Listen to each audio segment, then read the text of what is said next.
ผู้หญิงก็ในเมื่อย่ำกลางคืนนั้นมีใต้ก็สามก็มัดไว้พักถูมันนางก้อยกาอ่านก้นเมาแต่พักถูมันนั่นมีเงาหูซึ่งไหนแลมันนางก็วนถึงขึ้นโคความก้นหัวกาปั่นฟางมันนางนั่นตีเตมันเย่ามือคำขึ้นผลตกนั่นมันนางละเต๋อใต้ก็กวนใจมันก็หนึ่งมือพ่ออ่านมันนางตีขึ้นกาฮับสร้างขึ้นนั่น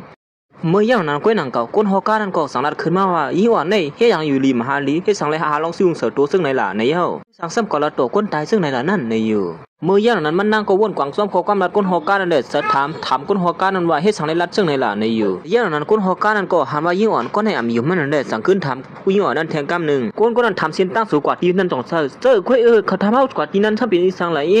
เขาอย่างนั้นก้นหัวกานั่นสังลัดขึ้นมาว่าก้นก็สุดตัวมาไงนั่นตั้มมีเงาก่อนเลยนะแทงลองหนึ่งเปลี่ยนเขาทำเส้นตั้งตาเตกว่านั่นเปลี่ยนป่าซ่าสร้างแข้งค่อยนั่นที่นั่นนะเขาอย่างนั้นมันนั่งกอดสังวนอะไรขึ้นมาว่าที่นั่นก็เปลี่ยนป่าซ่าเต้ในก้นนั่นเขาซ้ำตีกว่าที่นั่นย้อนเพื่อสังหารนั่นในอยู่เยี่ยกว่ามันนั่งสังวนอะไรขึ้นมาคำขึ้นผลตกหลงเสื้อในนั่นเฮ็ดสังเลยซื้อโคกคุณใจก็ได้อ่ำยามเสียอิดในนั่นเมื่ออย่างนั้นมันนั่งก็เหมือนหางหูตัวมันขึ้นมาเขาอย่างนั้นก้นหัวก้านก็สังลายปั่นฟังมันนั่งซึ่งนั้นว่าลาต่อผีเชื่อให้ได้กูมันมือจอมตีเฮือนนะเพราะซึ่งไหนได้หลงฟังตัวให้เขาอย่างนั้นมันนั่งก็เปลี่ยนตกเสือเสียเลียนขามาก้นหัวก้านั่นว่าถึงวันหลอนมันนั่งลัดคอก้างคอนสองกำก้อยตีเป็นร้องห้ให้ลงซึ่งไหนนั่นเขาอย่างนั้นก้นหัวก้านั่นก็หันมายี่หวานก็ในอาสั่งพ่อเปิดหางกันนั่งลูกสาวเนี่ยเลยเป็นอีหลูเลยจากไรยี่บ่อ้างเปลี่ยนหอยนากามนั่นปั่นยี่หวานนั่นอยู่เย่าเยี่ยก็จากไรปั่นฟังยี่หวานนั่นว่าคำขึ้นในจึงหือก็ผีนั่นตื่นเด็กกว่าหาสวมห้างเย่าเพราะว่ามีคนมาต่อยพักตูป้อนในซึ่งอย่าไปเปิดพักตูนั่นล้าในอยู่เมื่อย่างนั้นมันนั่งก็สั่งขึ้นทำกับว่าที่เฮ็ดซึ่งหูว่ากูตีเป็นก้นเป็นผีนั่นมันนั่นย่างนั้นก้นหัวก้านั่นก็จากไรสวนมันนั่งอันหนึ่งเอาน้ำนั่นสาวลงกว่าที่เนื้อหวานสิ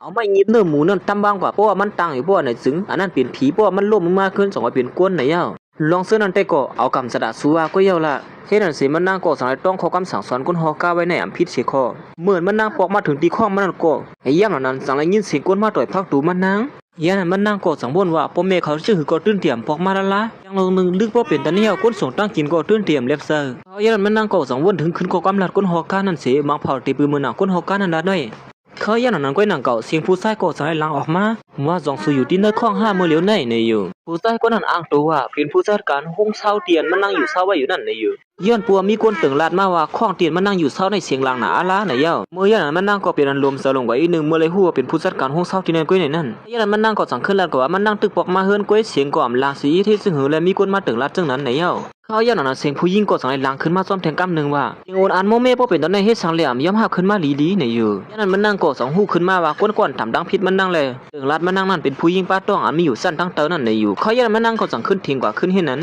นเสียงมันนั่งก็สั่งเลยเถียงเสียงผู้หญิงอันโม่อยู่ดังนอกนั่นเขาอย่างนั้นมันนั่งก็วนมาผู้หญิงก็นั่งหาลองสู้อยู่มันอ่ำสู้ดำเสียงในเสียอันติเปิดพักตัวออกมาเขาอย่างนั้นมันนั่งก็วนขึ้นขอกำลัดก้นหัวก้านั่นว่าอย่าไปเปิดพักตัวล่าในแทงกำหนึ่งให้นั่นอยู่เยี่ยก็วนถึงขึ้นขอกำลัดก้นหัวก้าสวนมันนั่งไว้นั่นเขาอย่างนั้นมันนั่งก็จังเลยเอาน้ำเสือเนื้อหวานเสียเยี่ยก็จังเลยเอาไม้หยิบเนื้อนั่นมาตำวางตีเนื้อหวานว่าสองไม้นั่นตีรวมลงกว่าในเยี่ยมันนั่งก็ตั้งหยุ่มคืนหนึ่งอ่ำหยุ่มคืนหนึ่งเสียเหมือนมันนั่งเอาไม้หยิบเนื้อนั่นตำกล้วยนั่นเก่าไม่ยิ้มเนื้อนั่นก็อำเลยลุ่มลงมาอีสังมือย่าเหล่านั้นถึงที่เฮมันนั่งซับปตุกเสือลงกว่าเต้ๆว่าอยู่หน้าข้องเฮาในมีผิวเต้ๆเฮาในมาเขาอย่างเสียงก้นไผ่นอกนั่นก็สั่งให้ล้างขึ้นมาติ๊กๆเฮามันนั่งเปิดพักตูไปติ๊กๆอยู่ให้นั้นป้ออยู่เข้าในข้องก็เปิดพักตูวันนี้นึงเขาเลยนะเขาอย่างนั้นเสียงต่อยพักตูนั่นก็สั่งให้ล้างขึ้นมาแห้งติ๊กๆถึงที่มันนั่งซับปกูตูซับปสานให้นั่นอยู่เย้าเน็ตเปิดพักตูมือเลยนะเปิดพักตูขึ้นมาเลยเมื่อย่ามันนั่งยีโพมันขึ้นมาเสียอันแต่ย้อนตั้งซอยแถมน้องก้อยหนังเก่าเลี้ยงโพมันนั่งก็สม่ำลีเหมือนเลี้ยงโพเมืองมันนั่นน้ำพี่ดำเปิงสีมันนั่งเตี๋ยวเอาตัวรถในคำขึ้นในนั่นซึ่งหือในนั่นเขาเปิงมาด้วยเถียงคันนัวผู้หญิงก็ในก็ย้อนเปิงเมื่อย่ำกลางคืนนั่นมีคนมาต่อยพักตูมันนั่งในก้อยกาก้นนั่นมาต่อยพักตูมันนั่งนั่นผีความเจอก้นความเป็นมันนั่งก็เปลี่ยนตัวเจ้าเลยจังรัดขึ้นมาว่าร้อนสู้ไล่ตายกว่านั้นอ่ำเจย้อนเปิงเฮานะสู้อย่าไปมาหลอกเงินเฮาซึ่งในเล่ในอยู่เขาย่างหลังนั้นมันนั่งก็เปลี่ยนกูสีห้องเสียนหายอยู่เฮ็ดนั้นย่อผ้าแผดผ้าล้างเฮ็ดนั้นก้อยก็ว่าวนถึงว่าเขาย่างหลังนั้นก้อยหนังเก่าเสียงใต้ก็สั่นเสริมมันนั่งก็สั่งให้ล้างขึ้นมาแทงกำหนึ่งเขากันคัดเสืออยู่ที่ห้องเฮียนเสียมาที่เฮือนสู้ให้สั่งได้สู้สมบูรณ์ว่าเขาเป็นผีแล้วในเมื่อย่างหลังนั้นนั่งก็สั่งว่าเมื่อไกลในจึงเจอสิ่งกวนใจผู้จัดการที่ในเหือล่ะเฮ็ดสามมือเดียวซ้ำเป็นใต้ก็เฮาล่ะในมันนั่งก็ตึกวนกวางสมขอกำลัดอันนั้นอยู่ย่างนั้นมันนั่งก็สั่งวนอยู่ว่าอำนั้นก็เป็นใต้ก็เฮาที่ๆฮะก็กวนนั้นมาต่อยพักตัวเฮาในเขาอย่างนั้นใต้ก็มันนั่งก็ต่อยพักตัวแห้งขึ้นมาติ๊กๆเลยฮะมันนั่งนิดหมดพักตัวให้นั่นอยู่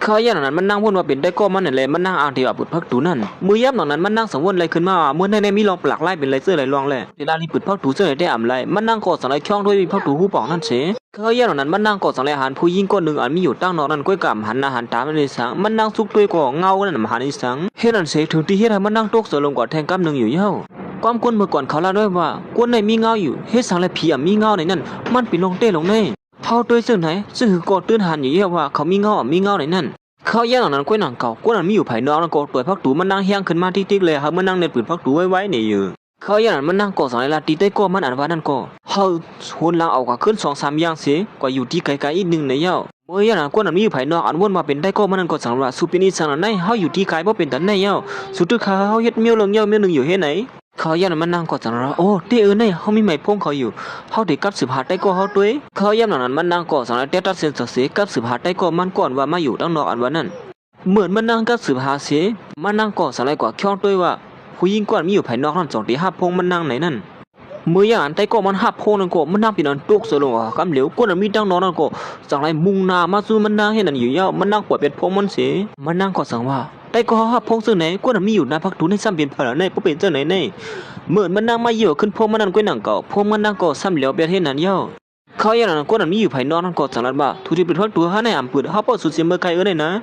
เขาอย่างนั้นก้นมีอยู่ภายนอกนั่นก็ตัวพักตูเฮี้ยงขึ้นมาติ๊กๆเลยมันนั่งก็เป็นนั่นกูเฮี้ยงก้อยกับพ่อยามือหรือในพวกมันนั่งก็ซ้ำเหลวเปียเย้าตีย้อนตั้งซอยแถมผักก็ขยับไว้แล้ว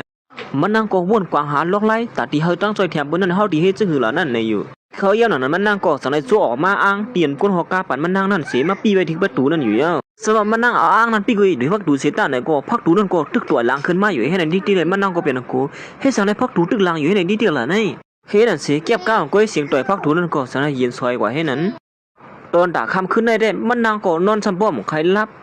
ถึงตื่นมากลางนาก็มีไว้อยู่ที่หน้าพักตูมันนั่งนอนรับหีตื่นมาที่กลางนากลมหัวเนี่ยเฮ้อมึงตันเลี้ยงกว่าเยอะฮะนี่เหมือนมันนั่งตื่นขึ้นมานั่นก็มันนั่งตัวหาอ้างอันเปี้ยไว้ดีที่พักตูนั่นก็มีเอาแหละเผื่อถึงมันนั่งตัวเรามาตั้งแต่นั้นอ้างนั่นก็ซ้ำพอเปลี่ยนเผาไพ่กว่าเฮ็ดนั้นมันนั่งสั่งว่าเขาจะลงไล่ก้นหอกานั่นเด้ถึงดีรอดกว่าให้คำขึ้นแน่กูก็ว่าคำขึ้นในสามารถมันพอกมากขึ้นป้อในซึ่งเฮาตีให้ซึ่งหือละในยันนั้นมันนั่งก่อสั่งไรบ้วนตีกว่าหาก้นหอกากว่านั้นเท่าไรในเย้าเฮ็ดนั่นสิมันนั่งเขาปืดเผาตัวออกมาแล้วถึงที่ตุกเสลงก่อก้นมีตั้งนานมันนั่งในเฮ้สุเปียนสั่งละในเขาบ่ตุกเสลงกว่า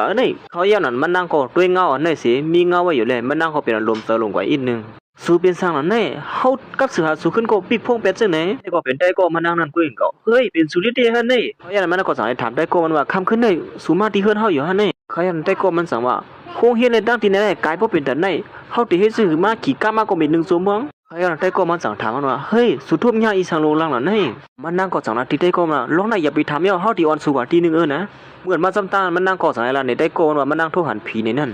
เหมือนในเฮาที่หาทบก้นหอกามือวันนั้นเหมือนมันนั่งไปมาที่ตาโลดนั่นก็ก้นพยายามนั่นสั่งว่าก้นหอกาออมใจก้นมัดขี่ก้าเปิดที่ตั้งนอกก็เลยนะปลุงค่ะเขามายินชมปลุงก่อนฮอกาวันมือว่างค่ะก่อนฮอกาลำกำนุนซุนเขานะกำนี้เลยก้นฮอกาก้อนนั่นมาเสยแถมเฮาไว้เฮามายินชมเขานี่ก้นพยายามนั่นสั่งว่าอ๋อก้นฮอกาลำแล้วล่ะเฮาติดถามมันกุ้ยนะมันนางกอดสั่งขึ้นมาก้นฮอกาหมาย22กำนุนซุนนั่นน่ะอยู่หมื่นก้นพยายามเลยยินสนับเปลี่ยนตกเสลงกว่าเฮาว่าได้สู้กว่าละอย่าไปมาสู้อยู่จนมันเฮาพยายามอยู่นี่นางกอดสั่งในห้องลัดว่าเฮามาหาก้นเท่ๆเขานี่ก้นฮอกาเตียนสุรัตถืออยู่นั่นมือ2-3 วันพุ่นมาเขาซ้ำพอฮอกาสิเนียนจวนน้อยหือล่ะมันนางก็มเลยยินสนั่นเปลี่ยนตุกเสลงขึ้นมาแทงกำหนึ่งอยู่เย้ายี่หวันก้อนในก่อเหมือนก้นพยายามมันลัดขึ้นมาว่ากาเตียนมันนั่งขี่อยู่นั่นก้นหมมันซ้ำปอตายกว่าเลย2-3 วันเย้าในนั้นมันนั่งก็เปลี่ยนตุกเสลงขึ้นมากำหนึ่งอยู่เย้าโป้ซึ่งนั้นก็ปองว่ากาเตียนเฮาขี่อยู่มือว่านั่นอำเลยออกกว่าฮอตั้งนอกอันนั้นบ่ทันบานั้นพยายามนั่นจังว่าพอดีฮาดกว่าฮอก้นฮอมันซ้ำปอเนียนจวนแล้ว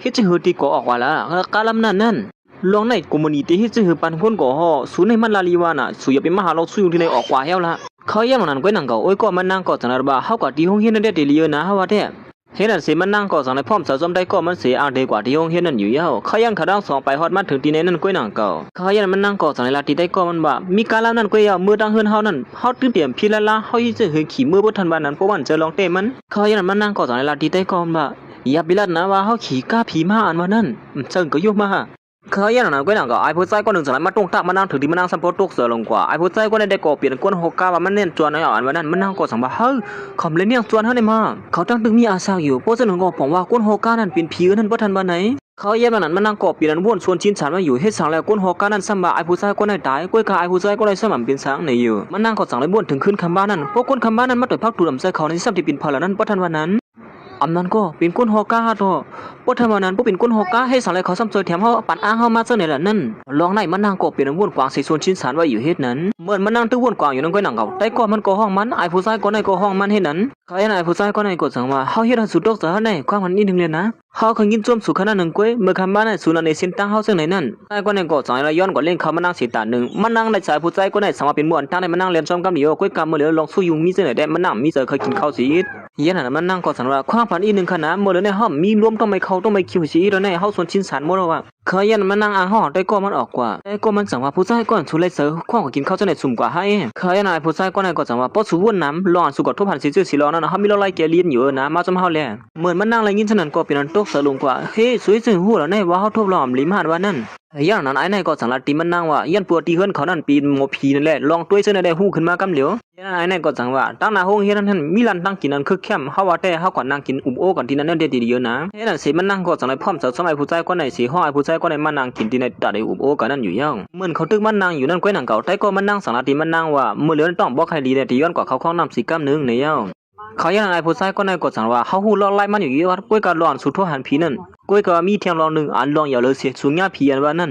ไอ้ผู้ชายก็ในจังว่าเขาขาดทำสุยหนึ่งตั้งแต่เขาเท่ากันว่าวันไหนมีเขาตั้งสองก้อก้อยเฮ็ดสั่งสูซ้ำดัดตัวเผาแทงก้อนนึงล่ะนั่นเหมือนมันนั่งเลยยินเจนก็เปลี่ยนตัวเจนกว่าแทงกำนึงเฮ้ยอีสังเทียนได้มาเฮ้สุยเบี้ยวยอกเลี้ยนเขาซึ่งได้เลยนะเมื่อคำบ้านในเขาสัมปตกเสนออะไรเย้าสูซ้ำมาหยอกเลี้ยนเขาซึ่งหือล่ะนี่เหมือนในเขาได้ทั้งอ้อยก็เขาก็มาซ้ำเขาที่ในนั้นยืนนะเคยไอ้ผู้ชายก็ได้สารติมันนั่งว่าสุยุ่มเจออะไรอยู่ฮะว่ามีคนแทงก้อนหนึ่งอันว่านั่นจื้อซึ่งนั้นมันนั่งกอดสังนัดว่าเจอให้ฉันเลยว่ามันเจอละเขาไอ้ผู้ชายก็ได้กอดสังนัดขึ้นมาแทงว่าสุ่มหูฮะมีผู้หญิงคนหนึ่งย้อนตั้งหักมันตีเปิ้นเสยเปิ้นถ่อมความมันนั่งกอดสังในคาตัวท้ายเพชรมือนั่นก็เป็นไต้ก็สุนั่นเขานั้นมันนั่งก็เป็นอันตกเสือว่าอยู่ลองในมันต้นยำยินเสียปอกนะเย้าเขาไอ้ผู้ชายก็ได้กอดสังในซุกพงขึ้นมาเสียเนมันนั่งหลอนเข่าเป็นกว่านั่นอยู่เย้าเหมือนมันนั่งเลยมาหันเข่าเลยหันตื้อท่าในนึงก้อยหนังเก่าเป็นอันตกเสือลงไว้เห็นนั้นเหมือนเลยคู่ว่าไต้ก็มันอยู่เห็มคามันนั่นตายเย้าเนี่ยมันนั่งก็เป็นอันตกเสือลงกว่าที่เตี้ยวว่าอยู่เย้าเฮ้เขาตายกว่าสิมือวงป้วนทนหนูลงในป้อนนั้นป้อเจ้านั้นคนหันมาจมหามือกันนั่นช่างเปลี่ยนผ่านนั่นป้อทันวันไหนลองนายกถึงตีให้เธอมานั่งกูเฮียงขึ้นมาหรือเก่าอยู่เย้าเขายันนายผู้ชายก็นายกสารขึ้นมาว่าเขาปองเสด็จแล้วหลอนสุดทุกหันผีมือคำบ้านนั่นมานั่งกูบุญว่าผีก็นั่นเป็นผีไต้ก็มันไหนอยู่ตีนึกข้อสุดนั้นมันน่าไว้ตั้งคืนสองเสือเขายันดอยผู้ชายก็นั่นรัดนั่นก็เหมือนหนังอันมันนั่งพญานั่นเต้จุดเต้นี่ลองนี่ยันนั้นเนี่ยก็จังนั้นว่าเขาที่รัดในสุเฮลองเต้มานั่นอย่าเป็นในตกเสือเลยนะย้อนพวกเกี่ยวสูเนี่ยพวกคาลีพ้องย่ำเหมือนนั้นเมื่อพ่ออันสูว่าสุดทบผีวันนั้นก็ผีซ้ำพวกเขาตัวสูไว้เอานั้นย่ำเหมือนนั้นเห็นในวันนั้นพอเราเป็นผีเต้ๆในแต่ก็เขาล้ำตัวเขารู้ย้อนก็ไหนเหมือนไอ้ผู้ชายก็นั้นรัดเนี่ยมันนั่งว่ามันนั่งยาผีเขาเนี่ยนั่นมันนั่งก็ซ้ำพวกตกเสือลงกว่ากำเหลียวอยู่ย่างฤาษีนั่นนำก้าไอ้ผู้ชายก็ไหนใจรัดว่าแทงว่าผีนั่นจอมหลางมันนั่งมาอยู่ตาเสียเย้าในอยู่เหมือนมันนั่งเลยพูดชื่อนั่นก็เหมือนทางผ่านมานั่งซ้ำพวกใครไปให้นั่นอยู่เย้ามันนั่งกอดสังในบ้วนถึงขึ้นข้อความรัดก้นเปย์ย้ำเหอะมันนั่งออกกว่าตีในนั่นเขายันนั่นมันนั่งกอดสังวนว่าเฮ็ดสันเลยก้นเปย์ย้ำนั่นรัดว่าเขาก็เหลียวตีเตี้ยมันเขาอยู่ซ้ำสันตั้งไตโก้เขาเฮ็ดสันเลยเขาสมานเขาสีกำตีเตี้ยมันโกลงในอยู่ห้างก็เหลียวเขากุ้ยลงในเขายันนั่นในผู้ชายก็ในกอดสังในถามมันนั่งว่าสองสูมีโคของอีสังหืออันไตโก้สุยามปานไว้เมื่อไปเป็นสังนั่นเพราะว่าเต้และตีมีมังเสื้อมังรองในนะเขายันนั่นมันนั่งก่อนเน้นลากออกมาสายข้อตีนไตโก้มันนั่งปานนั่นได้เป็นสายโคลักพ้อยไม่เห็นเสียงเขียวอันว่านั่นนี่ได้เป็นสายโคตีนเขาปานเขาไว้มือพ่องย่ำหนังนั้นให้นะเขาย่ำนั่นมันนั่งกอดสันในบ้วนถึงขึ้นมือพ่อมันนั่งตื่นนอนเล่าไต้โก้มันมางอกตั้งนามันนั่งเลยมันนั่งสัมปตุกเสือลูกขึ้นมานั่นฮัลโหลก็สัมปตุกเสือลงกว่ามั้งก็สั่งสูงมาสัมปมสุ่มเสียงซีแล้วในกลางค่ำกลางคืนสุ่มหมอลับหมอนอนให้มาย้อนปัวพ่อย่ำหนังนั้นไต้โก้มันนั่งไหลลาตีมันนั่งว่าสูในใกล้ๆตุกแต่กลางแงมกลางคืนนี่แหละเขาแล้วใส่ข้ออันหนึ่งมาเฮ็ดเพื่อให้ผีบังสัวเนี่ยนะเพราะสูหอยใส่ข้อในยอดล้อมลีตั้งลงใต้นั่นดีออกก้างไก่สัวย้อนปัวพ่อย่ำนั้นมันนั่งก็จังเลยเอาใส่ข้อเดียนได้ก็นั่งฝันไว้นั่นมันนั่งสั่งว่าเฮ้ยอย่าไปลัดนะย้อนปัวใส่ข้อได้เลยเขามาซ้ำหลังเขาตัดเสียนวันนั้นเมื่ออย่างนั้นไอ้ผู้ชายก็ได้ก็จังเลยยิบออกมาใส่ข้อนั้นเสียจุกหมักน้ำเตาเลื่อนมีอยู่ดินเนอร์ทอมนั้นเสียถอกลงก่อนดินเนอร์ใส่ข้อนั้นกำเดียวเย้าเขาย้อนนั้นเลยหันตูริเขียนนั้นโป่งขึ้นมากำเดียวเย้าก็จังเลยยิบออกมาเสียนคนหัวอันหนึ่งเขาย้อนนั้นมันก็จังเลยรัดดียิ่งกว่านั้นว่าเสียนคนหัวนั่นเป็นเสียนหัวยิ่งกว่าก้อนตายกว่านั้นนี่ย้อนเปอร์เซ็นต์นั่นแหละเขาสั่งได้จ้วมหลังสมาตัดสีนั่นยิงหน้ามานั่งกูโมลิพูดเส้นก็เปลี่ยนตัวเสือลงกว่าแทงกำหนึ่งโคว่าดังเสือดีเตรียมไม่ตีเหนือไปนั่นเฮ้ยเฮ้ยเสือหือเลยมีเส้นไหนนั่นเฮ้ยต้นยาวหันสีปอเขาหอยมาขับตั้งหือเขาตั้งหาเนื้อนี่นะ เคยยังไอ้ผู้ชายก็ในก็สั่งเลยละตีมันนั่งว่าย้อนปัวเขานั้นมีลองพัมตาไว้เลยสุดที่ด้วยหันไหลมาเลยเขามีหมักน้ำเต้าในหมักตาเสียงไว้เลยเพราะว่าหมักน้ำเต้าในทวงลงก่อนเลยก็มันตีได้หันนะโอ้ปีนชื่อในเขานั้นพอทันบันนั้นเนี่ย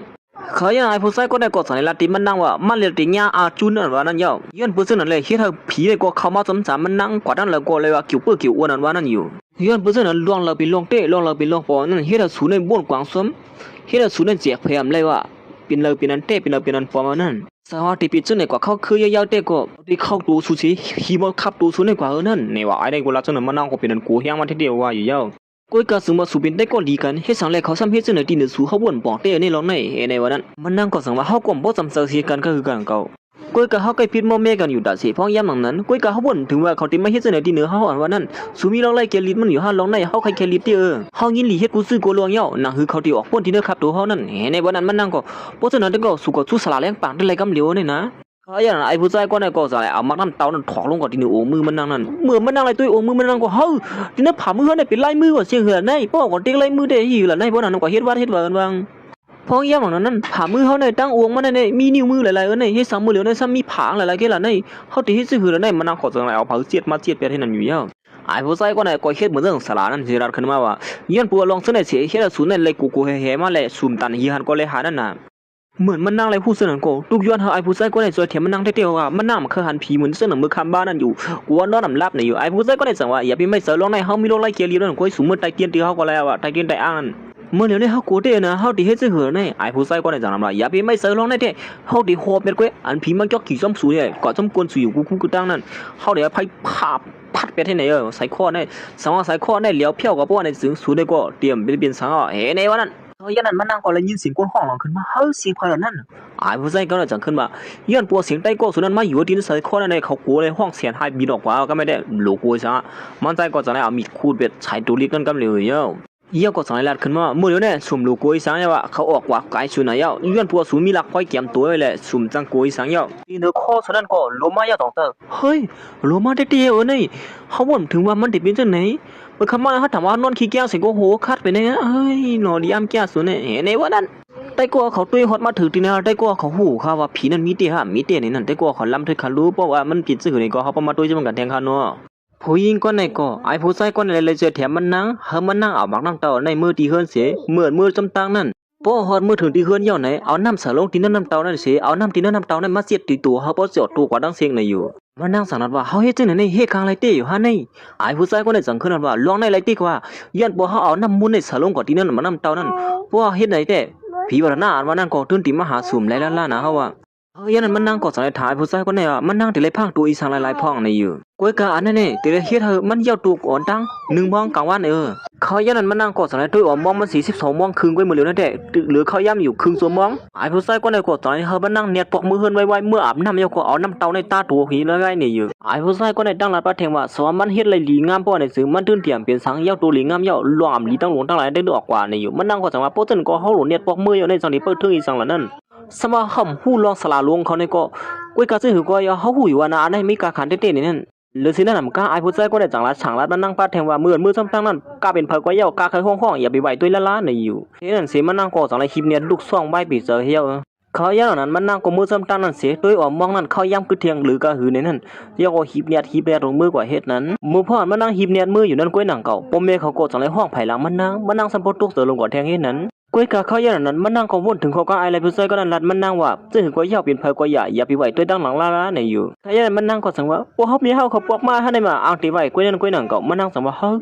เขาลัดนี่เฮาว่าอ่ำปันเฮาไหวในที่อื่นนี่บ่เฮาไหวดังหลังเต็มไรหลวงนี่เฮ็ดนั่นสิมันนั่งก็เป็นกูเป็นผีนี่แหละมาฮัดไหวด้วยดังหลังล้าสังไรฟองลางศิลโตโปเมเขาเฮ็ดนั่นอยู่แล้วเฮ้สังไรปอเฮามีเฮาเขาปอกมาซะบ่เป็นดันในขนาดนี้มื้อยันนั้นปอเขาก็สังไรมัดเต้าวันกองหลังมันนั่งถึงที่มันนั่งสัมปตุกเสือคุณตุ่มนื้อสัมปะกีขึ้นมาเป็นกำปอเขาสั่งถามมาลูกเป็นสังแล้วในเฮ็ดสังแล้วแบบมาด้วยโปเมสิล่ะเขายันนั้นมันนั่งก็ตั้งไหวด้วยสิตั้งกูซ้ำมาฮัดด้วยกูว่ามันเป็นผีนี่แหละมาฮัดด้วยล้าๆเฮ็ดนั่นอยู่แล้วนั่งกอดสังไรตั้งสติมันขึ้นมาขึ้นสิว่าพวกเฮาไหวด้วยเตรียมไรล้าๆลงในได้เฮาได้การขี่กันอยู่สิไปมือก็เหี่ยวยันนั้นปอเขาก็สั่งว่าลูกเด็กกูปอยันเพื่อสร้างนั้นให้มานั่งซ้ำบนอยู่ว่าโป้เป็นปอเฮาเต้เฮ็ดสังเขาซ้ำอยู่ภายหลังเฮาซื่อไหนเฮ็ดสังไรเขามาอยู่ภายหน้าเฮาหล่นให้ลองในมันตื่นเต็มเสือปอเฮาถังเต้ก็ยันเมเขาปีนร่วมแลปอเขาสั่งว่าลูกยิงมาด้วยเมสุเล่เมสุร่วมมาได้นะเฮ็ดสังลูกยิงซะเพิ่มมาด้วยเมสุสิอีแล้วล่ะใน เขายันนั้นมันนั่งก็ตีไว้ด้วยก็ซ้ำกูไว้เลยปัวเลยตั้งเมเขาโกย้อนตั้งสวยเทียมอยู่เฮ็ดนั้นสายตาแต่ก็เหมือนเสื่องพี่น้องเขาหันอยู่ในเย้าเฮ็ดนั้นสิมันนั่งก็สังในการเสือสีอ่ำใบด้วยล้าเฮ็ดนั้นอยู่เย้า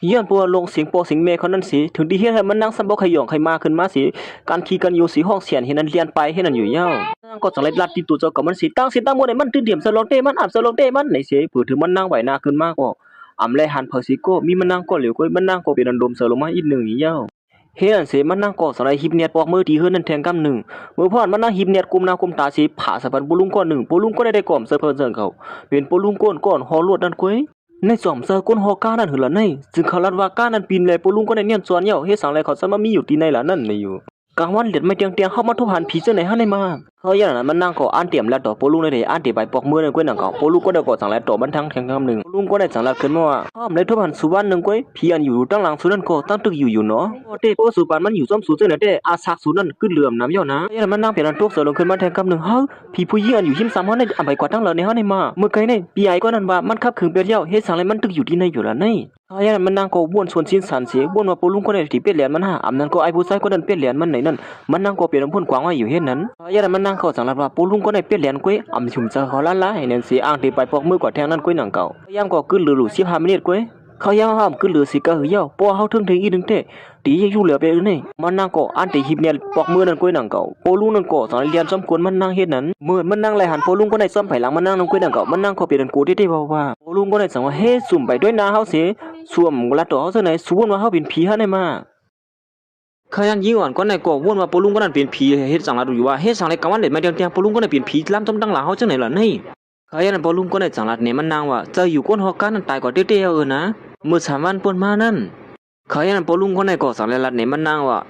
ย้อนปัวกาลำนั่นปัวมีก้นฮอมันก็อำสังมีหลายๆทีละแหละเปิ้นจังเฮามาสร้างปุลุงก็ในฮอปันเนี่ยเหมือนมันนั่งละยินจังนั้นก็เป็นอันดมเสือลงขึ้นมาอีก1เสียวนถึงขึ้นก็กำลังคนไปยามนั่นเขายันคนไปยามนั่นเลยล่ะเนี่ยมันนั่งว่ากาลำในขึ้นมา2-3 วันแล้วสามารถสุ่มออกขวาที่ไหนแต่กับบริควันห้ำเมื่อเด้ในลองในมันตันมาลัดก็อีเบลัดในอยู่เฮียมนั่นนะเด็กก็ย้อนปัวมันนั่งวนชวนชิ้นสารไว้เลยจังไรถามคนฮอกาก็ในนั้นสั่งว่าเฮ้สุเป็นผีเป็นคนเต้ๆฮะในมาเขายันปลุงก็ในก็จังไรไปคำมาจำมันนั่งเสียละขึ้นมาถึงที่เฮ็ดมันนั่งตกเจอลงขึ้นมากำเดียวอยู่เย้าเฮ้ยสุเป็นผีฮะในปลุงก็ในจังว่าเฮาเป็นกวนในชุมด้วยละในมีเงาเห็นในมันแน่เขายันปลุงก็ในก็จังไรที่มันนั่งมาสุในวนอีสังอยู่ละในกูจะบ่กูเมียวจังไหนสุด้วยเรื่องผีน่ะป่นเตียวอยู่เฮาว่าแต่อันแล้วก็วนมาเป็นผีแบบเฮมหมดเห็นไหนสวมซ้ำบนด้วยล่ะกลางวันเด็ดไม่เตียงลงเสื้อไหนผีเดียวที่จะหือออกมากลางวันไหนเพราะว่าเขาเป็นผีเต้ๆเพราะว่านั่นสิเขาได้มาจุกเสียละต่ออยู่จังไหนก็มซื้อไผมหากลางวันนั้นมาหามันเฮานั่นปิวปีเด้อยันมันนั่งก็ต้องเฮ็ดสังสูซ้ำๆตั้งหลังเฮาเจอนี่ยิงน่ะเฮาก็สุเรียนไปไว้นี่เฮาก็ซ้ำๆหลังชูก็เขายันมันนั่งก็จังนั้นทำอ่ะเพราะฉะนั้นก็สุเป็นพอเต้ๆนั่นบ่ไหนเขายันปลุงก็ได้ก็จังได๋กับสืบตัวก็ว่าดีเด้มันยาวมันนำเซอก้นเฮาก็อีสังหนังเก่ามันได้ก็เป็นหมอผีก็1 คณะ1ก้อยนี่อยู่ยาก็สั่งอะไรซับแนงไหลมันนั่งแทงว่าร้อนกว่ามันก็ฮอกาวันมันนั่นก็ฮอเบียดผีอันมีอยู่ที่เหนือกานั่นขนาด1ก้อยนี่อยู่มันนั่งก็มันเลยยินจะนำเป็นตกเสือว่าอีก็สุเป็นหมอผีมันนานว่าให้เคยนั่นปลุงก็ได้ก็เหมือนว่ากูยิ่งกว่านั้นนำอยู่มันเลยจังลัดขึ้นมาเฮ้ยเขาเนี่ยเป็นหมอผีเดียวนะเพราะว่าผีมาได้เขาเรียนไปตั้งกว่านั้นเนี่ยมันนั่งก็สั่งว่าก็เจ้าอยู่นะคนฮอกาที่มีชื่อไหนก็มันชื่อละเนาะเขาอย่างนั้นมันนั่งก็สั่งให้ถามเขาว่าให้สั่งพ่อเยี่ยมนั่นสุสันมาปีไอหลวงเขาว่ามีผีเขาจะเป็นก้นอยู่แล้วเนี่ยเมื่อไกลเขาทุกผ่านเขาอย่างนั้นปลุงก็ได้ก็สั่งว่าห้ามแล้วว่าเขาเป็นผีเนี่ยสุนัขยาผีเข้าตัวสุยผีผู้หญิงนั่นนะเขาอย่างนั้นมันนั่งก็ถ่อมเขากำลังปลุงก็ไหนเนี่ยเหมือนทำมีลองไม่ตั้งไว้เลยจังเลยยืมเสือไว้เห็นนั้นเขาอย่างนั้นมันนั่งก็จะถามลองตั้งมันเป็นลองตั้งอีสังเต้ๆนี่นั่นปลุงก็ได้จังถามว่าเมื่อคำว่าสมมติที่เฮือนน่ะจะมีคนมาต่อยพักดูสูเป็นผีผู้หญิงนั่นน่ะอย่างนั้นปลุงในก็จังว่าเมื่อว่านั้นสังเพื่อจึงนั่นได้เขาจังได้ปันอ้างสูมือนั่นน่ะสังเจอนั่นได้สุดที่ชื่อเฮือนล้วนอะไรล่ะคำคืนนั่นนี่ปลุงก็ในก็จังขึ้นมาเขาเฮ็ดปันสูเจนั่นเนี่ยก้อยกาบ่ถึงมาให้ฉันเลยสุดดังผีผู้หญิงในซ้ำป้อมผ่านกันสิพวกเยอะสมัยอยู่จำกันอยู่ให้ในดิ๊กซ้ำป้อมผ่านยันกันไรจังไหนเนี่ยเหมือนมันนั่งไรยินสนั่นก็เปลี่ยนตกเจอขึ้นมาอีสังก็ผ่านยันกันไรนี่ฮะนี่คำว่าจอมตั้งหลังเขาอยู่5 มื้อเร็วนี่เมื่อไกลปีไอเขาซับปอขอเปลี่ยนอย่างหือล่ะเขามีคนช่วยแถมเยอะมันตื่นเจอสมมาเปลี่ยนเหรียญเขาเกนี่เขาอย่างนั้นพอลุงก็เลยจะว่าพอมีคนกัดแขนบ่เบ็ดนั่นผีแบบนั้นหายกว่าเฮ็ดสามัญซ้ำที่อยู่จอมตั้งหลังอยู่จังไหนก็ไม่เจอเขาอย่างนั้นมันนั่งก็สั่งนัดว่าพอลุงก็เลยลาลีวาน่ะตั้งใจใครมาหยอกเลี้ยงเงินมานั่งก็เยอะนี่อยู่อย่างนั้นพอลุงก็เลยสั่งนัดที่มันนั่งว่าเขากันคัดช่วยแถมเพิ่นก้อยกระสุนเนี่ยหูกุ่มมุนเสียมก้าไปมาหลาบันเฮาแทงซึ่งไหนก็บ่เหมือนจะว่าหือมื้ออีเด้อวันเด้อมื้อ สามซอยยันเพื่อเขาซอยแถมสุดแน่สุดสมบูรณ์เมียนจอนก่อนสิมือคำว่าปุ่นเยอะนี่นะเขายันมันนั่งก็สั่งลาคือมาแทงว่าล้วนเขาลาดก็มีลองมีตั้งก็นี่มังเผาที่เปลี่ยนซึ่งเขาลาดก็เปลี่ยนอะไรเนาะพอเยี่ยมนั่นเขาปันอ้างเขามาเสียมก้าไปปันฟังเขาว่ายังว่าอย่าไปเปิดพักตูนั่นละสามารถขำเจอก้นดีเต้ป้อนในซึ่งเขาติลาเท่าซึ่งนั่นก็จื้อพูดกันว่าเราเป็นผีเต้ๆนี่มาเขายันปลุงก็เลยก็สั่งว่าเมื่อเลยเมื่อเขามาทบกันแทงปอกนึงก็เลยว่ากำสดาเขามีดีเนื้อกันเนี่ยนะเขาติดซอยแถมสู่แทงปอกนึงนะปอกได้แต่ก้อยก็ลองได้สู่ขยุ่มก็อ่ำเป็นสังอยู่ดีกลางเสาสู่ก้อยยันมันก็สั่งว่าผีเนี่ยเพราะว่าหันมันจ้ามันในยาป้อนหนังสือมันดิบเนพังหามันออกมากำเหลียวนะสัวมันจ้ามันนี่สิถองด้วยไผ่ลางสุนันแหละสุดดีป่องเสมากก้อยเขาอย่างนั้นมันนั่งก่อสังเยียบมันจ้าปอลุงก้นให้ด้วยขึ้นมามันจ้าตั้งหลังมันนั่นเหมือนมันนั่งเล็งไหวกว่าตั้งหลังมันนั่นก้อยหนังเก่าถึงที่มันนั่งสัมปโตกเจอลงกว่ากำเหลียวอยู่ย่อแต่กลัวเขารู้วนว่ามันเป็นอีสางขนาดนั้นยี่หวานก็ในเหมือนเลยยี่ว่ามันซ้ำที่หมอผีไม่มาด้วยนั่นก้อยหนังเก่าเขาอย่างนั้นมันนั่งก่อสังไรหาเงามีตั้งหลังมันนั่นเป็นอันโตกเสือลงกว่ากำเหลียวอยู่ย่อยี่หวานปัวหมอผีนั่นในรัดเนี่ยมันนั่งว่าผีมรณะนั่นมาจอมไผ่หลังมันนั่งเนี่ยอันนั่งอ่านตีเลียนไปหมอยาผีนั่นจังรัดว่าเฮ้ยสุดตีเลียนก่อนตั้งละในเฮ้ยนั่นเสียร้องในเป็นอันมันนั่งวนกว่างได้เดียวว่ามันวนว่าไอ้ผู้ชายคนนั้นซ้ำโปสวยแถมมันลือผีนั่นออกกว่าย่อให้สังไรผีซ้ำตุ้มีอยู่ไผ่หลังมันนั่นในอยู่เขาอย่างนั้นหมอผีคนในจังรัดถามมันนั่งว่าเมื่อเร็วในสู่ยุ่มเจอเขาย่อสองเสือหือพ้องอย่างนั้นมันนั่งก็เป็นอันเดียดเซนเซอร์หยาบไว้เมื่อเร็วในเขาตียุ่มพอละในเขาตียุ่มเขาห้าอาบน้ำก็อยู่หมอผีก็ในฮะนี่ก็ว่าผีนั้นซ้ำเป็นได้ก็เขาซึ่งไหนหรือสินั่นเขาซ้ำปนลือเปียเดียวให้ซึ่งหือเลยมาอยู่ที่ในละในเขาอย่างนั้นหมอหูเจอมันนั่งได้ก็เตียนตอดขึ้นมาแห้งได้เดียวว่ามันนั่งก็ซ้ำป้มเคยเป็นอยู่เป็นเสาให้นั่นสีเดียวหนาวนั่นก็เหมือนเขาพืดขึ้นมาให้นั้นเหมือนมันนั่งอะไรมาตุ้ยอมมองนั่นกล้วยหนังเก่า3 มองไป4 มองให้นั้นเขาย่ามันนั่งก็อ่ำขึ้นเรือนน้ำเยาคือ12 เมตรกล้วยเนี่ยนั่นมันนั่งก็หลงในปอกมือเฮือนไว้ในอยู่เขาอย่างนั้นมันนั่งก็วนว่าไอ้ผู้ชายก็นั่งอยู่ที่นั่นเสียสวยแถมมันนั่งเยากล้วยกาปูลุงก็ในซ้ำเสือลอกไล่ซึ่งเฮียเธอมันนั่งไล่หันผีแดงปอกกำ2ในนั้นอันนั้นก็เขาตั้งเสริมมาสันเขาย่ำเขาปอกมือเฮือนอ่ำเขาย่ำกล้วย5 ตัวยันหมอผีก็ในก็สั่งไล่ถามมันนั่งแทงว่าเฮียงซุ่มไปยุ่มซะเขาแทงก่อนฮะนี่ยันหมอผีนั่นก็สั่งไล่ลาตีมันนั่งว่าผีอันอยู่จอมสูนั่นมึนนั่งสูนั่นพี่นั่นเปิงเยาสั่งว่าเงินเดือนสิได้ก็ตีเข้ามาอยู่ดีนะครับตัวสูได้เลี้ยวเพี้ยวไว้แล้วนั่นเขาอย่างนั้นมันนั่งก็หมอผีคนไหนเปลี่ยนเฮาก้วยเฮ็ดซึ่งหือก็อยากเฮาดึงเดี่ยมยุ่มเขาความเปลี่ยนเขานั่นในอยู่เฮ็ดนั่นสิหมอผีนั่นก็ปันเฮามันนั่งไล่หันผีแทงกำหนึ่งเหมือนมันนั่งไล่หันเจ้านั่นก้วยหนองเก่าหมักตางก็ต้องให้เลี้ยงเราขึ้นมาเฮ็ดนั้นเขาอย่างนั้นมันนั่งก็วนว่าไอ้ผู้ชายคนนั้นเล็บเตียเปลี่ยนมันเย้าหมอผีคนไหนเล็บเตียมเปลี่ยนมันนั่งไงขึ้นอยู่โอ้ซึ่งนั้น2 รอง 2ตั้งในเฮาตียุ่มเจอพอลีละในเขาก็ในฟัวเปลี่ยนเฮา5 ตัวอำนั้นก็ไอ้ผู้ชายคนนั้นก็เปลี่ยนเฮาในมันนั่งก็สั่งนั้นว่าเฮาตีลาลีลาดกว่าซึ่งได้อำยุ่มจะไล่มันเฮาเลยได้กับสืบถามเขาด้วยดีๆงามๆกว่าในอยู่เมื่อกะเผื่อถึงมันนั่งอังดีกับสืบนั่นก็อย่างเก่าเลี้ยงพงแล้วก็เหมือนเลี้ยงพงมึงมันดีๆงามๆเย้ามันนั่งก็หาเลี้ยงพงนั่นได้สัมโพสตัวก็เสียงกว่าซึ่งเหมือนละหมอผีเนี่ยสั่งนั้นว่าสุดที่เขาย้ำจังเลยได้มันเดียวชุ่มเขาย่างอะไรก็อยู่นี่เขาว่าได้สุดที่เอามันซะในเสียหมายกว่าด้านกลางวันเนี่ยก็เอาเสียงมันถ่องมาเสนาสุนั้นเฮ็ดให้ผีตัวนั้นเลี้ยวเพี้ยวก็ได้นะเอาปอกมือเอาละยุ่มซะเฮาละไว้เสร็จแล้วจังนั้นเย้าปลุงหมอผีคนไหนก็เอามันซ้ำนั้นเหยียดใส่บันดินในมือมันนั่งเสียเลียนออกกว่าอย่างนั้นอยู่เย้าเขาอย่างนั้นมันนั่งก็เป็นน้ำหูกวางได้เด้ปลุงคนไหนเขาเป็นพอเด้ๆในเมื่อก็เฮ็ดสั่งเลี้ยงพวกเฮาในมีซะนะหรือสินั่นนำกะเมื่อก็เนี่ยมีคนไปกว่าไปมาสิก็เขาอย่างนั้นมันนั่งก็เป็นน้ำหูกวางได้เด้ว่าเฮ็ดสั่งเลยผู้ชาย2 ก้อนนั่นเฮ็ดซื่อเลยซ้ำใครมาสวยแถมมันนั่งซึ่งนั่นเป็นรองหลากหลายไว้เด้ว่าในอยู่อำนายก็ลองในกับไก่ก็นั่งได้ก็อันเลยรู้หายใจกว่าให้ตัวเหมือนมันนั่งอะไรมาตัวออกมันแทงกำนั่นก้อยหนังเก่าเขาย่ำก็เหลือ10 เมตรก้อยมันนั่งก็สั่งนั้นว่าเฮาหลดเน็ตโปมือไว้นี่3เสื้อนั่นเนี่ยก้อยผีหมดแล้วเฮ็ดนั่นสิมันนั่งก็สั่งเลยเฮ็บนอดปอกมาที่ข้อมันนั่งกำเหลียวอยู่เย้าเหมือนปอกมาถึงที่ข้อมันเยาก็มันนั่งมาตัวออกมันแทงกำหนึ่งเขาย่ำนั่นก็คือเหลืออยู่5 เมตรมันนั่งสั่งว่าชื่อโกตั้นขึ้นอยู่กว่าเฮ็ดซึ่งก็เฮาเดี๋ยวน้ำยาในตาด้วยตัวเฮาบนเจิงปีไซกว่านั้นวางมันนั่งก็สั่งเลยมันนั่งสิตาบน้ำได้หงิงงามให้นั่นน่ะเขาย่างนั้นก้อยหนังเก่าไอ้ผู้ชายคนนั้นก็สั่งเลยตักมาหามันนางเสถามว่าเป็นชื่อหือพ่องสุปมุดถึงเฮือนเยอะห้าสุมาซ้ำตั้งนั่นสั่งเลยทบยาคนนั้นเปลี่ยนเรียนสู่หือในอยู่เฮ้ยมันนั่งสั่งว่าอำสลายอยู่ในเฮ็ดชื่อหือเลยเขาคู่ซ้อมร้องในในร้องในเขาคัดเสือสวยแถมเฮาเท่ๆ5 ตัวหรือสินั่นมันกะเขาหิบเนียเท่ๆว่าร้อนเขาคัดสวยแถมเฮาในเฮาหลุดในเน็ตขับขึงไว้ในบ่เป็นนายเต้มันนั่งก็จะได้ตำบางลงเสียก้อยก็ขายอย่างนั้นมันนั่งก็สั่งเลยยิบมันซ้ำปลุงหมอผีนึงขึ้นมาแทงกำ1เสียมาวนด้วยว่าหมอผีคนไหนป้อเขาเฮ็ดเหนือเฮาเด้ๆป้อในซึ่งมือคำบ้ามือคำซื่อนั่นเขาโฮกามานั่นป้อเขาเฮ็ดเหนือเฮาสั่งเขาทำเฮ็ดเหนือเฮาเขามีขย้ำลีนำบ่เป็นนั่นโดยสินั่นเขาซ้ำไปอ้างมาเก็ตเขบันเฮาแทงซึ่งไหนลองในเฮาก็ลีเข้าเซอร์ที่เหนือเขาอยู่นั่นก็ในเฮาที่ซึ่งเด็ดตัดยืมเซอร์พอละในมาเขายันมันนั่งก็วนถึงว่าปลุงก็ในแลบได้ดีต่อมันนั่งก็วนเสียส่วนชิ้นสารกำนึงเอายืมซายผู้ชายก็นั่นกำนึงอยู่เซอร์ปลุงอยู่ให้นั่นติ๊กเขายันมันนั่งก็สารยิบของไอ้ผู้ชายก็ได้สิลัดขึ้นมาว่าแทงลงนึงเฮาได้ตั้งเขาในบ่อนตั้งในอ่ำต้นกับไก่อีสังกันมาเสปอกุ้ยก็สู้เขาอย่างนั้นเนี่ยเป็นสังเขาอยู่ๆซะไม่ลีต่อเฮาซึ่งไหน ลองในมันจะมีลองมีทางอีสางบางซื่อบางลองได้นี่ขอมต้นเข้าเสือดีเหนือเฮาให้อย่างว่าเหลียวเรียกมาเข้าเสือดีเหนือเฮาซึ่งไหนหรือสิท่านห้ามต้นยำฮู้ว่าเขาในหมอเกียรติแขลองอำลีแลหมอเผาพายเป็ดคู่ของอานำลีดีเนอตัวเนอคิงนี่ลองในปีรันพ่นกวางได้ๆนี่เฮาติเฮ็ดซื่อหือหยุ่มเสือเผาได้ๆล่ะในมายิงอ่อนก้อนในก็มายิบด้วยมันซะหมอผีเลยดังนั่นต่อไอ้ผู้ชายก่อนมันนั่งไล่เสริมมาตัดสีนั่นว่าพลเต้ๆอันเป็นเหรียญมันนั่งอันว่านั่นเขาอย่างนั้นมันนั่งปีรันพ่นกวางเต้ๆว่าเยอะกว่ามันนั่งวนถึงขอความรักไอ้ผู้ชายคนไหนไอ้ผู้ชายคนไหนทางเสือเฮามันนั่งเฮ็ดหมังซื้อหมังลองอยู่ให้นั่นติ๊กๆมันนั่งสั่งนั้นว่าเฮ้ยเฮ็ดสั่งอะไรเขาคัดเสือเฮาเฮ็ดหมังซื้อหมังลองให้ไหนติ๊กๆหมังเผาเขาในม่วนหลอมนี้ดีเนื้อเฮา5ตัวเขาอย่างนั้นมันนั่งกดสังวนขึ้นมาว่าไอ้ผู้ชายคนนั้นแล้วที่มีลองสำเสอกันนั่งใต้ก็มันนั่งนั่นในอยู่เฮ็ดนั่นสิมันนั่งกดสังอะไรกดซอกหาคู่ของเตียนใต้ก็มันอยู่เศร้าอยู่นั่นเมื่อนั้นนั่งกดซอกหาคู่ของเสื้อในนั้นก้วยหนังเก่าเขาอย่างนั้นมันนั่งกดสังอะไรหาเป็นคู่ของอันนึงคู่ของอันมันนั่งหันไม่นั่นได้ก่อเป็นแค่หางใต้ก็มันนั่งเลยไอ้ผู้ชายก่อนมันนั่งเลยเสริมมันตัดสีนั่นกุ้ยเหมือนมันนั่งเลยหันจะนำเปลี่ยนอันตุกเสือลงกว่ากำเหลียวเฮ้ยตีมันก่อเขาตั้ง2ก้อนหูซักกันมาเขาตั้งหึงเยี่ยวลงในเฮ้อลิกตั้งหลังในก็เป็นลิเขลงสามารถเป็นลิกได้ได้ห้าหมออ่านอยู่ในเตียนลิเขตเตียไม่นั่นได้ก่อบิลองตั้งหาเขาตั้ง2ก้อสมาร์ทเนี่ยจอนหัวจำกันในก่อเขาพิดว่าหันเจออยู่ในเย้ามันนั่งก่อมือเลยหูสนับเปลี่ยนตุกเสือลงกว่าย้อนปัวไอ้ผู้ชายก็ในยามรัดเนี่ยมันนั่งว่าใต้ก็มันนั่งนั่นย้อนปัวก็ย้อนหักผู้ชายคนนึงแหละเปิดหันถึงซ้อมเลยมันนั่งไรคาตัวตายเพียรอันว่านั่น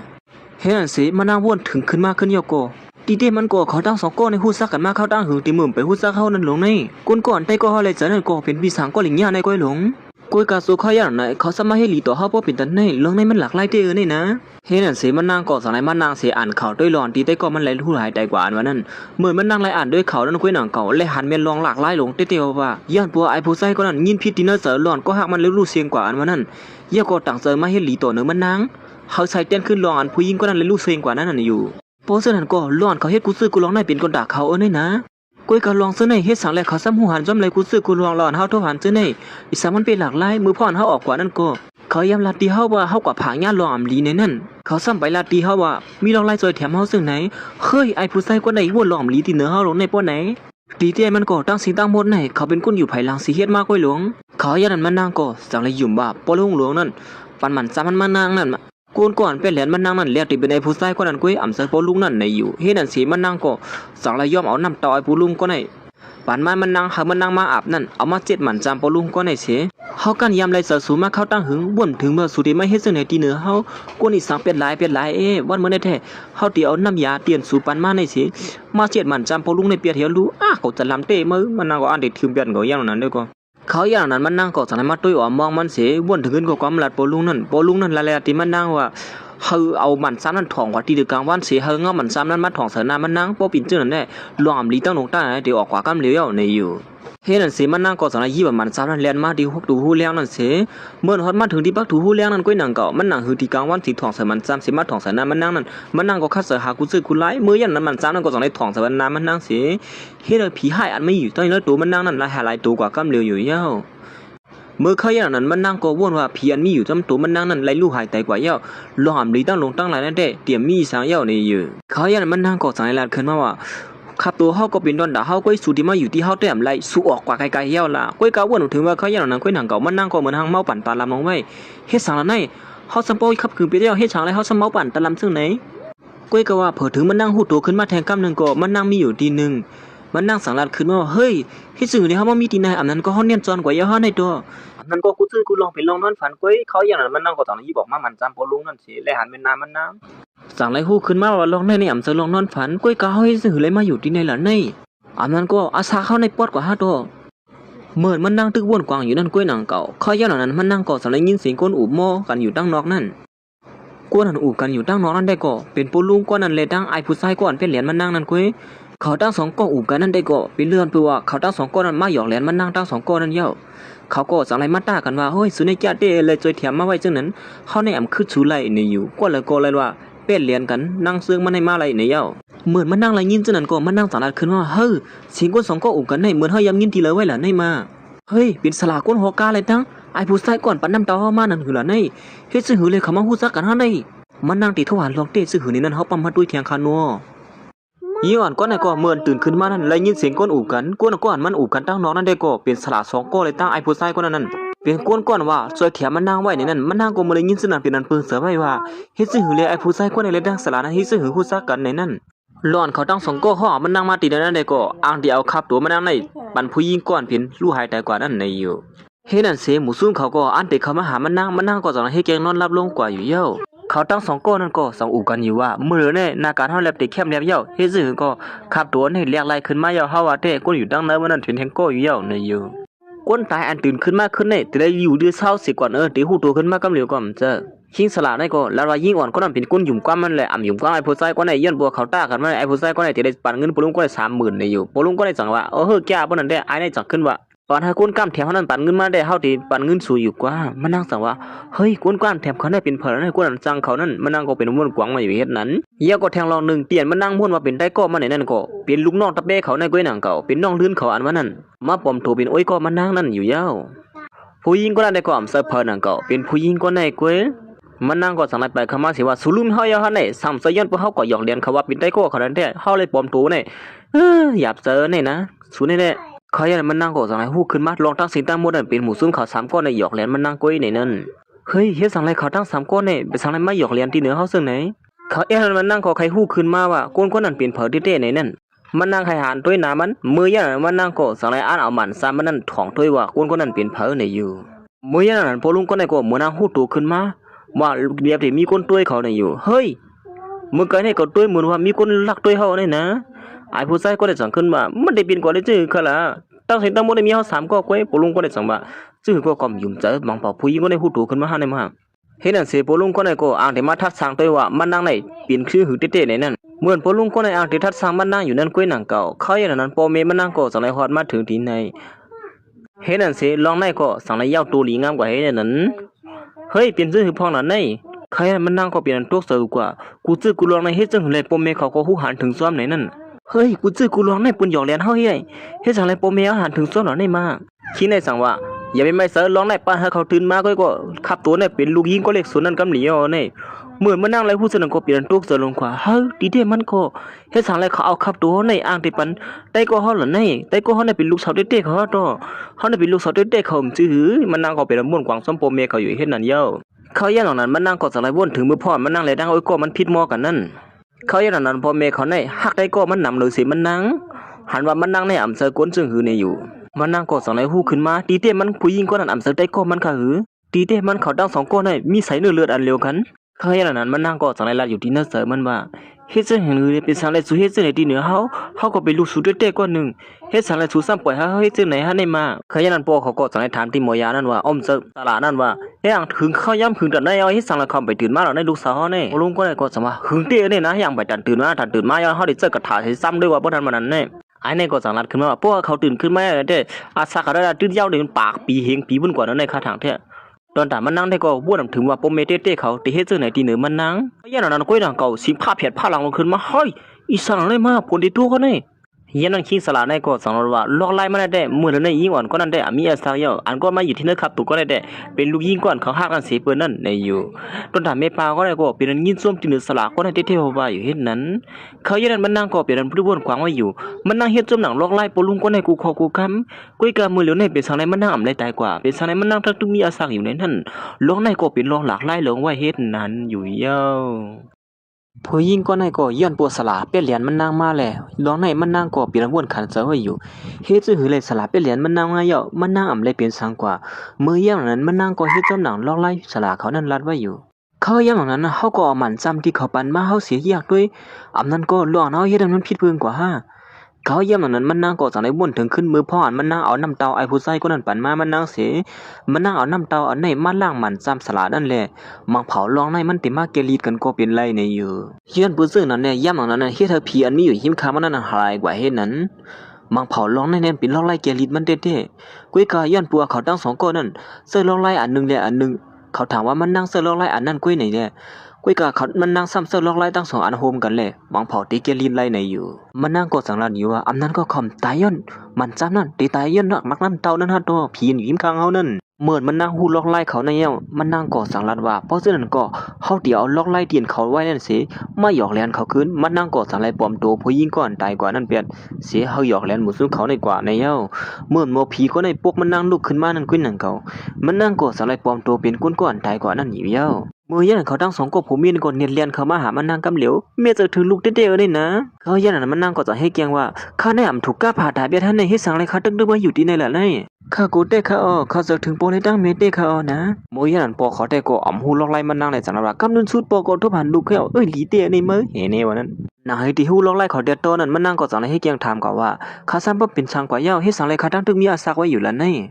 มันนางก็จะให้เกียงหลัดขึ้นมาว่าในอ่ำเสือขับตัวเขาลงนี่เฮ้ยเป็นช่างกว่าละนี่เฮ้ยในมันเป็นขับตัวปีสาวเขาสองเสื้อค่ะฮือมือยันนั้นหมอผีก็ในก่อสายลาดงขึ้นมาอ๋อสุยาเปโกยันปื้อเขาในเสื้อล็อกไล่อันคือเข้มเลยเฮ็ดสุเลยมาอยู่เด้อครับตัวปีสาวสุดหนึ่งนะยันปื้อซึ่งนั้นเนี่ยสุเลยเข้ามาอยู่ที่ครับตัวเขาเสียมาอยู่มวนๆซื่อๆนั่นยิงนะเฮ้ยเป็นจริงนั่นที่เห็นได้ในวันนั้นมันนั่งก็ยันนั้นปอเขาก่อสายลาดออกซวกขึ้นมาว่าปอในตั้งเมเนี่ยมีลูกสาวก็เหลียวก็มีสูกไว้หลวนวันนอกนั้นได้เนียนจวนกว่าก็ย่อมันเสียวล่ะเหมือนมันนั่งไรพูดสนั่นเพียงตื้อเสด็จเตียวว่าหลอนปมเมเขาว่ามันเป็นหลวนพนอกก็นึงกุ้ยอ่ำเสียไหลหลอนมันนั่งไรหายใจกว่าวันนั้นเฮ็ดอันเสียมันนั่งก็สั่งในให้เกียงลัดขึ้นมาอ๋ออ่ำเป็นสังฆาเมข้าไรเจอเตี้ยข้าเอานะครับตัวนี่มันนั่งก็สั่งไรตั้งใจละตีเมเขาว่ามีเฮาเขาหลุยปันสู้สละ3ก้อนในเขาเนี่ยนะหนังคือคาที่เลยอยู่ริมมันซื่อๆหลอนคาเลนปอกมาคือจะไหนก็ยันปัวเขาใจแถมมือในเห็นในนั้นเขายันนั้นมันนั่งก็สั่งไรให้เกียงลุกขึ้นมาศิลาเตียผู้ใส่ก็ในว่ากำนันเด็กสุดเตรียมตอบถึงขึ้นยอด2เสือหลอนเฮายันหักสุดนั่นเหมือนเลยยินเสนอคิงสละในก่อนเนลาดขึ้นมาซ้อนก็เลยโอ้โหยินดีจมๆเตียวนะสุดในกองไม่ต้องมองไม่เหนื่อยว่าในเรียบกันเรียบกันในเนาะยินดีเตียวยินดีเตียลองในลวงมันคือเข้มนอนได้ติ้มสีจนมาห่างเย้า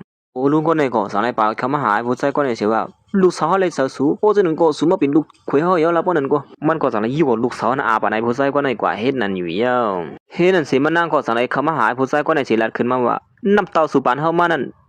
เข้มดีนะก้อยไอ้ผู้ชายก็ได้เป็นอันตุกเสือลงว่ามื้อเลยยินเขาก็มานั่งลัดขึ้นมาซึ่งนั่นเฮ้ยเฮ้อย่างสุดโตเสิร์ฟกูเฮาสั่งละนี่มันนั่งก็สั่งให้เก่งลัดขึ้นมาโอ้โหดินเนอร์โหเฮานี่มีลองต้องปีสาวเฮาไว้อยู่นี่เฮาต้องเลยว่าสูเอาน้ำเต้านั่นปันปีสาวเฮาสิเฮาปีสาวเฮาในปิ่นจมหนังลอกไล่นั่นสองเซยยินจมถึงสูเต้ๆนี่นะลอกในปิ่นลอกไล่เฮาอีหยังก็ในแหในไอ้นั่นก็มันนางสั่งว่าสูนว่าลอกไล่สูนั้นเข้มแล้วอยู่ฮะเฮาเป็นกวนในก้อยเนี่ยนะแม่เขาบ่ได้ยินจังนั้นจ้ะว่าเฮ้ยลูกยิงตื่นขึ้นมาก็ให้สั่งลัดเขากำจังไหนล่ะนี่อย่าไปลัดถึงกวนวันนอกก็นั่งเหย้า3เซยจังไม่ได้ค่อนแหมกวนลูกยิงอันนี้มันนางก็สั่งให้แข่งว่าอ๋อข้าก็เหย้าเลือกเล่นคณะนึงก้อยยันปัวกูก็ในก็ตุกเสยเฮ็ดนาจังนั้นน่ะเนี่ยเว้ยนั่นพวกเขาก็สั่งว่าจองหู้หือสละ3ตัวในคัดเจอก็หือน่ะหือลูกที่ได้มาอยู่เจ้าไหนเนี่ยบ่อนมันได้ถูกลิงยินจ้วมได้เขายันมันนั่งก็สั่งวนอยู่ว่าเพราะว่าเฮาละเจ้าไหนหมู่ซุ่มสู่ตีนว่ามาลองตั้งพิษสู่อยู่ผมเสเฮาที่เฮ็ดซื่อเฮาสู่เลยหาบทกรรมร้อนสู่เฮ็ดไว้อยู่นี่เขายันนั้นมันนั่งก็สั่งให้เต็กพวกมันกับสืบหาคนนึงอยู่ยาวเมื่อมันนั่งไรหัวหมูซุ่มเขาเสน่ห์เป็นคนเปลี่ยนแหลนตีเหนือมันนั่งก่อสังไรเติงรัดปลิกมากำเหลียวอยู่เย้ายันนั้นปอลุงก่อนเป็นปอเขานั่นก่อนเน็ตซับเลี้ยงไหนแล้วมันนั่งล็อกไล่เขาหยอกแหลนมันนั่งได้เฮ็ดจะหืออะไรหาปอลุงก็ในเป็นคนฮอกาเมื่อพ่อกันกว่าขึ้นกาสินั้นเย้าก็ตีหยอกแหลนให้มันนั่งยุ่มเสือสินั้นในอยู่ลองเฮ็ดให้คนฮอกาลุสไตล์กว่านั้นก็เป็นล็อกไล่เขาในป้าซ้อมในอยู่ตีเต้มันก็คนฮอกาเลยเป็นพี่กึ่งกลางนั่นตีเต้ขึ้นย่อยมือเขาในปานนั้นมันนั่งสังว่าวนถึงว่าเขาในหมอเป็นแหลนก็ยำกาหาแหมก้นให้ป้าลงซะไหนมันนั่งใส่ให้เกียงถามว่าเหียมก้นเนี่ยตัวควักคาเขาในก็สั่งว่าเขามีล็อกไล่เอาตัวรอดอยู่ในเฮาล็อกในตีอย่าไปไม่เจอละเหวนั้นเลยสินั่นมันก็ปอลุงก็ในก็สั่งไล่เอาออกมาแทงคู่ของเขากว่าหยอกเลียนเปลี่ยนเลียนเพิ่นหั่นเป็นคู่ของซื้อในอยู่อย่างนั้นไอ้ผู้ชายก็ในก็ลัดในรออันมือก้นมาต่อยพักตูมันนั่นตีเต้มันก็เป็นเขาตั้ง2ก้อนให้ตั้งเสริมมาต่อยพักตูนั่นก้อยในอยู่เฮ็ดอันสิมันนางก่อมเลยเสียงซิงอยู่ตีเต้มันก็เปลี่ยนซึ่งไหนหั่นเนาะป้อนั้นย้อนปุลองซื้อไหนสิเฮ็ดเฮาเลยยุ่มเจอสูมาหั่นเนาะป้อทันว่านั้นไอ้ผู้ชายก็ได้บ่เลยยินซึ่งเป็นทุกเสาเฮ้ยสวยจื้อฮู้แล้วได้ลองในนั้นร้อนพี่สาวสุดต้องเลยจังนั้นอำทันเจอนั่นก็อยู่ซื่อในนี่มื้อนั้นคิดในกูจังนั้นว่าเฮ้ยมาเผาเขาในอำเสือก้นๆเฮาปกขึ้นมาเปลี่ยนเขาในอำเลยเปลี่ยนสังติๆเฮาในมาอย่างนั้นมันนางก็จังไล่ไปเขามาเสิว่าล็อกไล่สู่เปลี่ยนเฮาซื่อนั้นเอามันซ้ำเสยาก็หยอกแลนเฮาขึ้นการซื่อนั้นเฮาฮู้เสียงยาว่าตีเต้มันก็สู่เจอล็อกไล่ซึ่งในลงในป้อทันว่านั้นเฮ้ยสุ่มเจอก้นๆน่ะลงในตีเต้มันก็สุ่มเปลี่ยนสังหลวงพ่อแม่เขาก็บ่เลยฮู้ซื่อนั้นจังว่าเฮ้ยสุ่มเจอลูกยิงหั่นก็เขาไล่ปีชูเป็นลูกยิงเป็นหลายของเฮาได้แน่เนาะมันนั่งสั่งขึ้นมาเฮาเป็นลูกยิงเต้ๆสุดเลยเฮ็ดสังได้สุ่มลีซะสิแล้วเฮาเปลี่ยนที่สังได้เป็นสังได้สุ่มมีซะกวนอีกเนี่ยน่ะเขาทำผมเองก็ไปคิดโมกันนะเมียเขาก็เป็นรวมเป็นแรงให้น้องยันก่อนเป็นปอเขาก็สั่งลัดขึ้นมาย้อนปัวสูในเกิดมาเฮ็ดให้หมู่ซุ่มเฮานาเฮือนเฮาได้ลุกสุกทักเลยเฮาหันได้ยินสลาลงลัดในเฮาเลยเฮาจังได๋อันที่ขับขึงเปียสูเลยนะปอลุงก็ได้จังลุกขึ้นมาสิว่าเฮียงปีเรียกไรครับตัวเฮาได้ซัมผมได้ลองตั้งเลยอีเป็นลองตั้งสั่งละนี่ช่วยจะเฮดอดมาไรล่ะนี่เขาได้ก็สั่งว่าสูเซอร์ลอกไล่เฮาสิลอกไล่เฮาเหยาะเฮ็ดสังได้สูจำเป็นสังละนี่มา ยันมันนางก็สายลาดเนี่ยผู้ชายก็เนี่ยที่เดียมันน้ำตาลสุปันมาเนี่ยหมาน้ำเต้าสุปันมาเขานั่นห้อมได้เจ็ดตัวเขาก็เจ็ดหมันจำนั่นนะเฮ้ยว่าคือก็สุเสในสีเจ็ดหมันจำนั่นนี่เขานั่นมาขี้ในก็จังว่าที่เดียมันก็เปลี่ยนเจอแล้วเนี่ยเขาก็ว่าเลยเฮ็ดสังได้ลวกไล่เขาในอ่ำเป็นเจ้าหนานเขาขึงปองไว้เกียกไอ้มือไอ้จอกไอ้จอขี้ในก็จังว่าอ่ำเสบกึดขนาดนั้นก้อยลวกไล่เขาตึกึดเทียงอยู่นะสุยาเป็นเนี่ยจมเสื้อเสือเกล้ามือเลียวเนี่ยก้อยก็ว่าม่วนถึงว่าเขาย่ำหลังนั้นก้อยหนังเก่าบริหารเตียนมันนั่งกับเสือหาเมื่อไกลนั่นก็สายเลียนเขามาได้เสียไม่ยอบหมู่จุ้งเขาในกำเดียวอยู่เย้ามันหือเวลากำในร้อนสุเฮไปนั่นบทกรรมตบแทนโยนี่ไอ้แก่ไอ้มือเห็นนี่ย่าปลีเล่นก็สังว่าเขาต้องหาเขามาเขาตั้งหือเขาเสนออ่ำเสือกวนลีสังเขาในหยอกเลียนเปิ้นมาเขาตั้งหือหน่อยนี่เฮราเปิ้นยุ่มยามเสือเขาเทเขาในอ่ำมีกระถาอีสังเสียเมียวดีเดียมันก็เขาจะลดไล่มังซึมังลอกเสียเฮราเปิ้นยุ่มยามเขาเก้นี่โอลุงก็ได้ยินเท่านั้นจังว่าเฮ้ยคนผลิตข้ามันเคยหือดิเตะขนาดนี้จ้างว่าคือละย้อนปัวสุดในย่าหยอกเลียนยาวดันยึงสุยุ่มยามมาป้อมีลูกสาวในเฮราสูเฮดิสังคืนนี่ต้องเจอเขาอย่างอยู่หุ่นนั่นนี่ในก็เป็นย้อนปูหมูซุ่งเขาจะในก็เปลี่ยนเลียนเมื่อเจ้านั้นหลายๆด้านยึงน่ะสูก็ย่าเขาเปลี่ยนเลียนยาวนั่นเขาสูในปล่อยเป็นลูกสาวเขาเสียเขาสูในมายุ่มยามที่เนื้อเขานั่นเนี่ยเขาเคยเงินที่สูบ่บอกเจอกวนนี่นะฮะยันปลีกนั่นจังอะไรนะเป็นทางว่าล้อนลูกสาวสูหาขนาดนั้นลูกหายใจกว่านั้นก็เป็นย้อนปูหมูซุ่งเขาในครับคือว่าเฮ้ยมาคือคนนั้นควยคิริงอ่ะบ่ทันวันนั้นเต้ยี่ละนั่นเป็นลูกเมียเห็นในวันนั้นตอนตาเขาในก็ถูกเพิ่นหยอกเลียนเสียมกะไปญาตั้งพิษให้นั่นเหี้ยพอลุงก็ได้ก็มือเรียบร้อยแล้วนะติดตั้งพิษมือในเฮ็ดเขาก็เลยเพียมดูก็ได้เห็นในวันนั้นเขาเจอสุขยืมเขาก็นะมานางขอจังได๋ยอมตั้งพิษที่ลุงยิงมันเนี่ยว่ามันนางสังขึ้นว่าเฮ้ยมื้อเดือนสูตูสูก็ตุกลือนี่ว่ามื้อเดือนนี่ได้ห่อมบ้างข้างบ้านสูเลยสูก็เฮ็ดจำนานสูเคยเปลี่ยนเหี่ยวละมื้อเดือนนี่เขาอยู่เด้อคอคนละเฮ็ดนั่นสิหมู่ซุ่มเขาซะได้ก็ถูกเพิ่นยอบเขาคอเป็ดหมดที่นั่นอยู่แล้วมันนางก็สังว่าบ่นำถึงว่าในเมืองกวนหลวงในมีลองซึ่งไหนมาดีเตมันกวนเฮาในลอกผีและกวนนั้นมันอยู่ซ้ำกันนั่นไลลองตั้งสิ่งตั้งมวลในเป็นลอกเหลียวแหลนขนาดนึงก้อยกำลืนสุดเจ้าค่ะก็เป็นอันชุดยาวกว่าที่นายค่ะป้อนกันสืบด้วยแทงเจิงเหมือนเดมาฉีกำกะใบจุงกะ